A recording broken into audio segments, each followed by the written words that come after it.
What's going on, guys? It's your boy Scrub here, back again with another video. Hope you guys are all having an absolutely fantastic day. I know I am. If you are, be sure to press the like button. Otherwise, no joke, no scam. I will be forced to tell your doctors that you are in fact an alien, and they will take you to Area 51 where you will be incredibly painfully dissected before they harvest your organs. Yeah, they believe everything I say for some weird reason. Today I'm going to be telling you guys about the time that this girl's dad tried to throw hands with me in a Chinese restaurant. Okay, I know what you're thinking, Ryan, that sounds a little bit weird, and that's because it was a weird experience. I really don't know how else to explain it. So yeah, if you're interested in me getting yelled at in Mandarin while someone's trying to punch me in the face, stay tuned because you're going to have yourself a fantastic day. And without further ado, let's get into the video.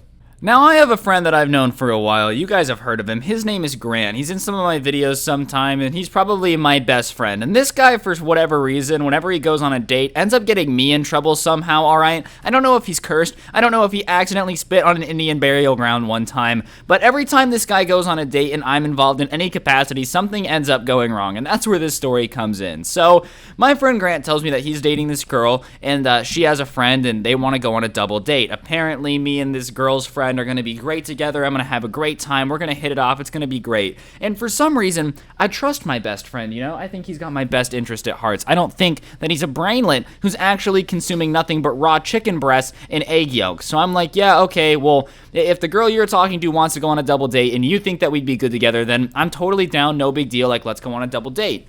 One thing that Grant failed to inform me of, though, is that the girl that he was talking to still lived at home and had a really, really strict dad who, didn't want her out past certain times. And we're all adults now, so for the most part, no one really has a curfew, or at least that's how it should be. You know, when you're an adult, you should be able to make your own decisions on when you're going to bed. Call me crazy, but he fails to inform me of this. So the date comes and we meet up, and her friend is cute and we're getting along fine. I'm not going to say like sparks were flying. I was electrified. It felt like I was getting interrogated with a car battery. Like, sparks weren't flying like that, you know, but we were getting along. We're having ourselves a great time. And as we get to the end of the night of hanging out, it's about midnight-ish, and we decide that we're going to go to a Chinese restaurant. And there's this Chinese restaurant a little bit away from our house that's like open 24/7. So, you know, we decide we're going to head over there. It's going to be no big deal, you know, like we're just going to eat some dinner and go our separate ways. It's been a good time. It's been a good night. We had a great date. The girl and I, like I said, we got along pretty well. I would have loved there to be a second date if I wasn't absolutely traumatized by what happens next. But remember how I said earlier how Grant's girlfriend, you know, still lived at home and had a really strict dad. So we roll up to this Chinese place and we get our table. And none of the staff speaks very good English, all right? They're all speaking like Mandarin. I think that's the language that they speak. Cantonese in China? Cantonese or Mandarin. They're all speaking that. They don't speak super great English, which is no big deal. I'm just trying to order some noodles, you know what I mean?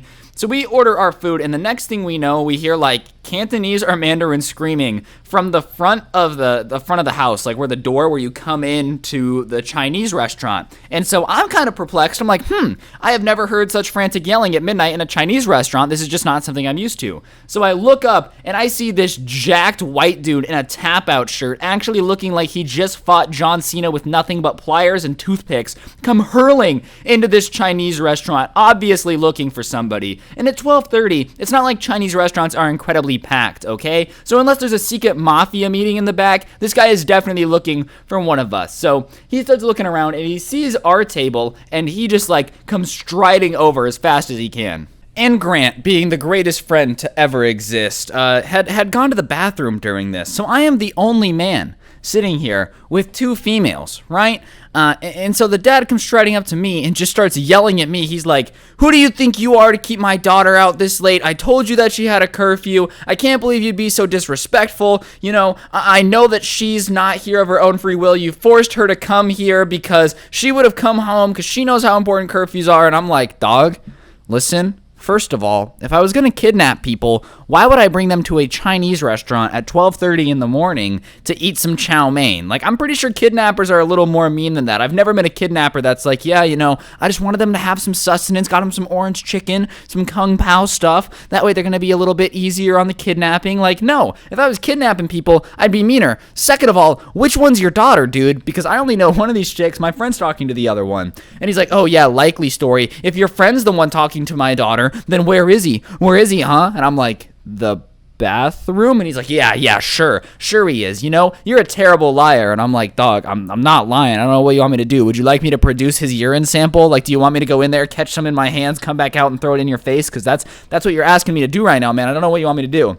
And the girl that Grant was dating starts being like, Dad, please leave. You're embarrassing me. And of course, every worker in the Chinese restaurant is coming over trying to like separate us because this guy's getting heated and he's yelling at me and he's calling me a liar. And like, listen, okay, I'm all down for being respectful. But if you come in guns blazing to a Chinese restaurant at 12:30 screaming about how I'm trying to kidnap your kid when I'm very obviously sitting here calmly drinking a Pepsi because they didn't have Coke, you're delusional and I'm not going to respect you. So this guy's like getting all heated with me. So I'm not going to lie. I'm throwing some sass back. I can be a bit of a smart aleck myself. So he starts asking me like, who do I think I am? And I'm like, oh, I think that I'm your worst nightmare. Like, I'm just trolling this guy full swing. But the problem with angry dads at 12:30 in the morning is that when you're trolling them, they tend to escalate things a little bit. So I'm just being a smart aleck and the daughter's like, calm down. He's not even the one that I'm dating. Like, my date's in the bathroom. And the guy just starts pushing me, like shoving me a little bit. And I'm like, oh my God, am I actually going to have to fight John Cena's stunt double right here in the middle of a Chinese restaurant? Because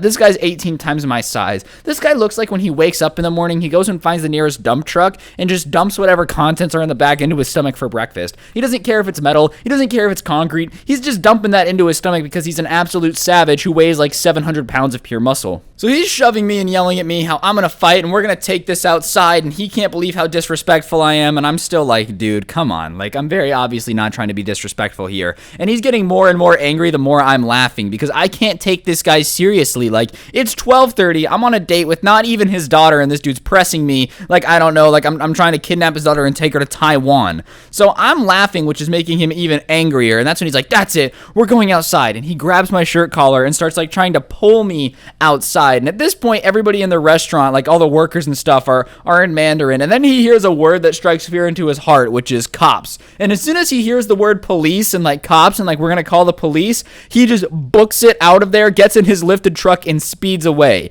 And all of this happens in the span of like 3 minutes. So Grant comes back out the bathroom after taking his sweet time peeing. I don't know if this man had a kidney stone or like a prostate infection or what, but this guy took 3 minutes to pee and come back outside with all that hustle and bustle, sees that like tables are moved, chairs are moved, and is like, what is going on? So I break down how apparently his date's dad does not know that she's out past her curfew and he should get her home immediately because he just tried to square up in the middle of the Chinese restaurant. And the girl looks increasingly embarrassed, which like, yeah, that is pretty embarrassing. Imagine you're going on a date with this guy. You've been on a few dates, everything's going great, and then you go on a double date with your friend and his best friend, and your dad tries to fight his best friend. It's not exactly a calming look, all right? Like, if I were Grant, I would have run. He didn't because, you know, he dates crazy chicks, but like I would have run personally.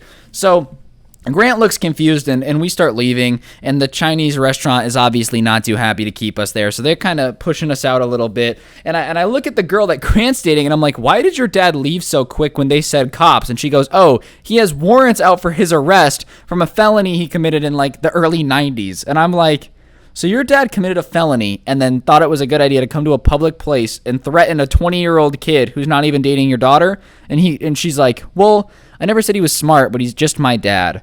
And after that, you know, I went home. We never did go on another date. Grant kept dating the girl, though, but I was like, hey, you can't bring her to our house anymore because I'm afraid her dad's going to pull up.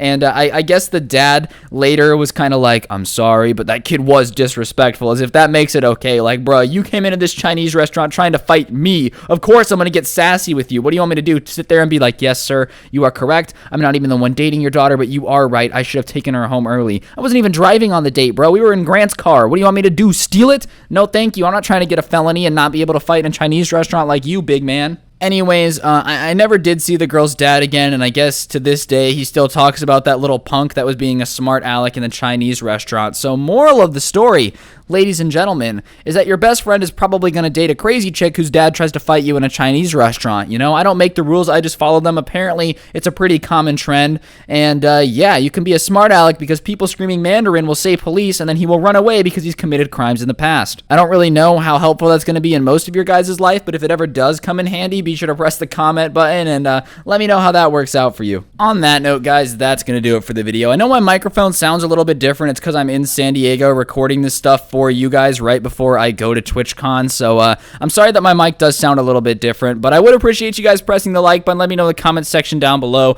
what you thought of the video and if you enjoyed. And if you're new, be sure to press the notification bell because I upload stuff like this every single day, and you're not going to want to miss it in the slightest. Today's notification shout out goes to TSank5. Big ups to you for having on notifications. If you want a notification shout out, send me a screenshot of the bell being on my Instagram at Scrubby, which you should also follow, and I shout somebody out every day. And on that note, have an absolutely incredible day. I'm going to go fight at a Chinese restaurant now. Don't get anyone pregnant. If you do, make sure they're hot. And I'll see you guys tomorrow with another video. I'm out. Peace.